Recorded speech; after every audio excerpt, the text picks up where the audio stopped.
Hello mga guys! Welcome back to my channel, Just Automotive mga guys. Isuzu Trooper, yan. Kita nyo ito mamaya mga guys, pandarin natin to. Tapos tandaan nyo po yung plate number na yan. Yan. Mamaya mga guys, yung plate number na yan, makita nyo po kung ano yung ihahatol nila rito.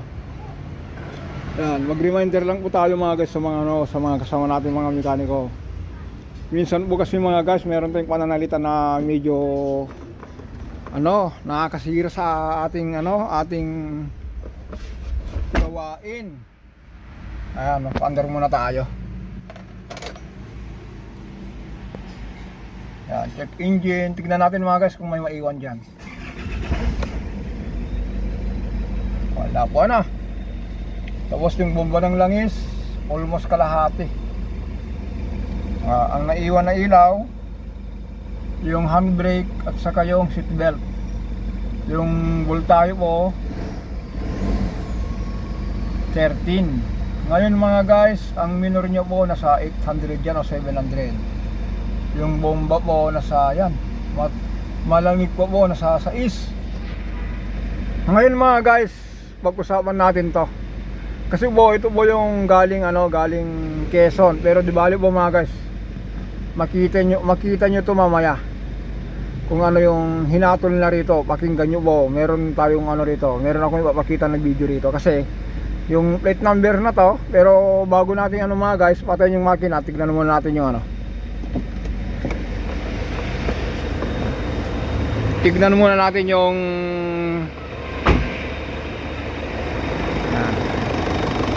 maganda yung andar, tahimik.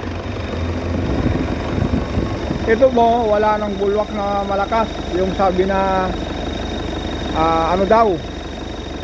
black daw ang problema. Pero ito mga guys, may konting singaw yung bubbles. Uhuliin natin yan. Ayun mga guys, patayin muna natin to. Ulitin natin mga guys ha. Tayong mga mekaniko, naka-expose tayo sa lalo tayong may mga social media, yung katulad nito, YouTube. Nag-upload tayo ng mga gawa. Minsan mga guys, meron tayong pananalita na mali minsan. Kaya sa mga ganitong sitwasyon mga guys, ituwid nyo rin ako kung ano yung kamali ko. I-upload nyo rin po sa mga video kung ano yung nakita nyong kamali ko. At tatanggapin ko naman. Katulad po nito mga guys, makita nyo mamaya kung ano yung hinatol nila rito. Kaya minsan mga guys, ulitin natin, tayo mga naka-front sa social media katulad nito YouTube o kaya sa Facebook, minsan meron tayong kamaling pananalita o mga hatol.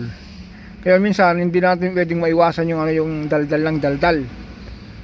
Tapos yung kasabihan na hindi natin mga guys, hindi natin maiwasan to yung less talk, less mistake.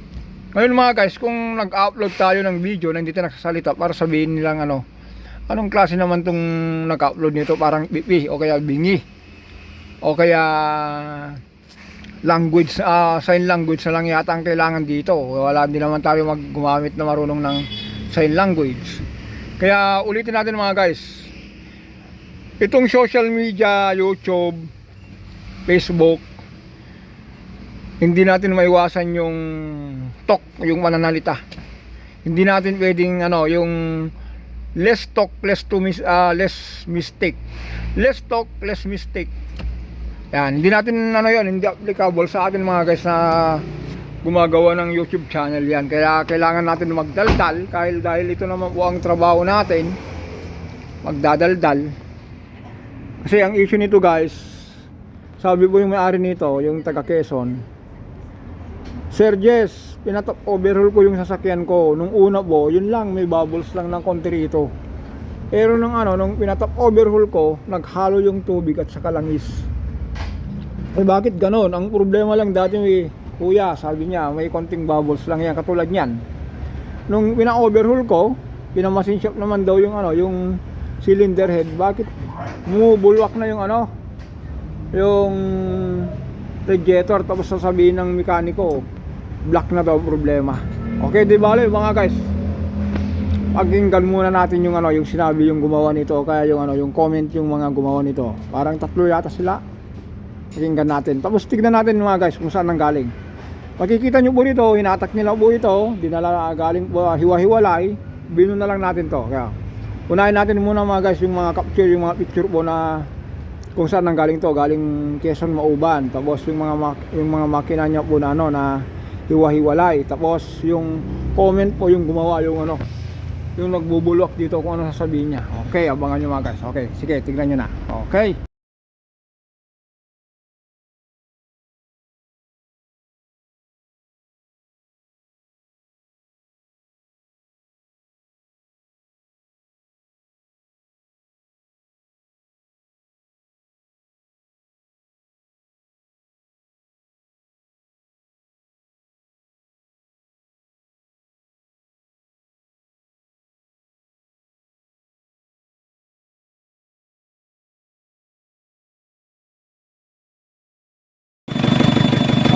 Tama block niya. Baka under pa lang eh.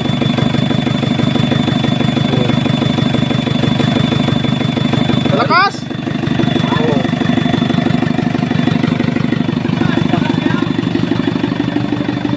Ano kaya gusto din sa block yan?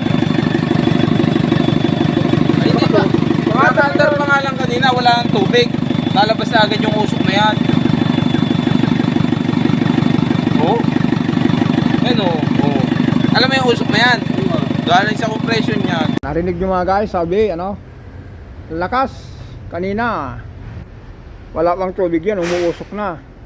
Ibig sabihin daw, yung compression daw po nito mga guys, may crack daw o kaya ano, nanggagaling daw sa compression yung bulwak dito. Kaya ang sabi nga, nako, ang may nagsabi nga dun iulit nyo, pakinggan nyo. Ano yan, nanggagaling sa ano yan, sa black. Black ang problema niyan. Yan ang sabi, ano mga guys. Pero yung mga guys, ulitin natin. May konting bubbles na lang po niyan, huhuliin na lang natin yung tatlong ano, yung apat na injector. Kasi yung tatlo po, yung isa po dyan, naayos ko na kasi po nang nangyari nito mga guys, yung injector sleeve nito may dot. Kasi po yung ano, yung injector sleeve, meron pong tubig po noon. Ang layer po noon tatlong o-ring, yung isa po sa taas, langis, sa baba diesel, sa baba tubig. Ngayon mga guys, kung sa taas po ang ano, ang may problema, ano po yun, pupunta yung langis sa ano, sa yung dumadami po yung ano, yung diesel pumupunta sa langis. Tapos minsan naman mga guys, kung yung ano naman, yung tubig naman sa kasalangis, minsan mga guys, ito nagkakaroon ng diesel. Yan, nagkahalo yung ano po yan, pumupunta yung diesel diyan. Kasi ito po, 4GX1 po, na paano po ito, medyo talinghaga sa mga mekaniko po ito kasi maraming umaayaw nito. Ayun lang po, ang gagawin po natin dito. Abangan nyo po sa sunod ng mga ano, ng mga video natin dito, ipakita natin kung ano yung gagawin natin dito para mawala yung ano, yung bubbles. Yan. Kasi mga guys, ito nangyari dito. Yun nga po, naghalo na lang. Merong may dumating na customer, naghalo yung ano, yung tubig at saka langis. Ganito rin yung nangyari dito. Hinatulan din nila ng ano, ng buong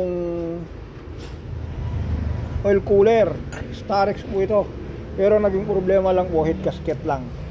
Kaya maiwasan natin yung mga ganitong ano, sitwasyon kung mag-troubleshoot tayo ng maayos para hindi mapabili yung may-ari ng ano, ito pwedeng ibenta ito, sabi yung may-ari dyan, iwanan ko na lang yan kung may magharap sa'yo, benta mo.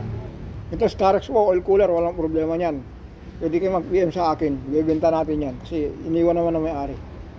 Boss, pasal naman sa Edwin, yung overhaul gasket nito mga guys, yun po yung ano, yung ginamit natin dito sa ano, sa 4GX1. Sabi ko nga po, wala tayong ano dito, wala tayong pinalitan. Ang pinalitan lang natin po dyan, yung nanggaling dito, yung mga gasket-gasket na yan. Yan, yung sa oil cooler, oil pump, exhaust gasket, intake gasket, timing cover gasket, valve cover gasket. Yan lang po pinalitan natin po dyan. Kasi po, sayang naman po kasi sabi ko nga dun kay ano, yung may-ari nito, boss, dali mo rito. Kasi muli natin, i-troubleshoot natin kung bakit bumubulwak niyan. Kaya sabi ko rito mga guys, suntok sa buwan to ginawa ko. Himay-himayin natin to kung anong pinanggalingan yung yung bubbles. Pero alam ko na po yun kung saan galing.